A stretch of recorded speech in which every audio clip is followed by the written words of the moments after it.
Okay, so let's take a look at how you can sync the Airtable and Notion. So here I have one of the page within which I have table with one row showing this particular content. I wish to sync this with Airtable's one of the rows, right? So what I will do is I will go to dashboard. Here within apps I will add Notion and Airtable, right? So Airtable is added. There is also Notion. These two apps I have added through searching and then clicking connect, right? You can also disconnect any particular connections, right? So I will just remove certain connections which are not there.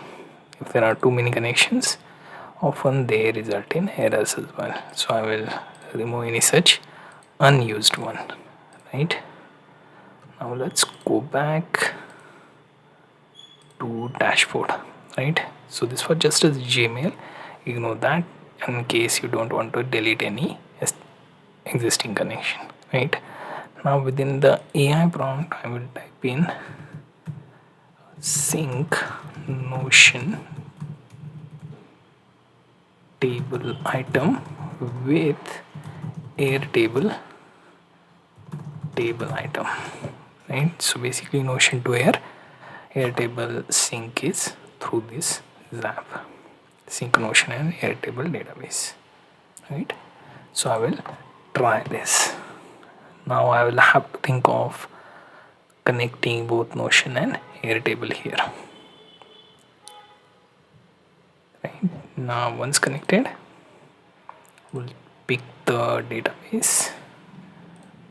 Also we will continue for Notion, right? Testing trigger. Now moving to second step of Airtable.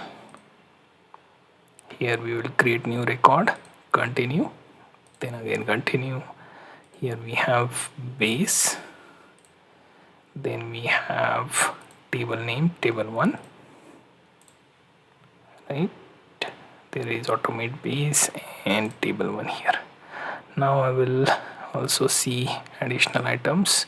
Here name will have name, subject will have subject, then we have content,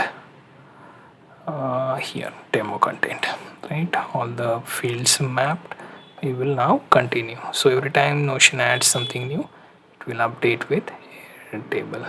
Now let's publish this to test whether it actually works or not. Now here you can see Zap is published. So now what we'll do is we will go to first Notion, verify this is the content, go to Airtable, and here you see that content is added, right? So we managed to sync Notion and Airtable database item.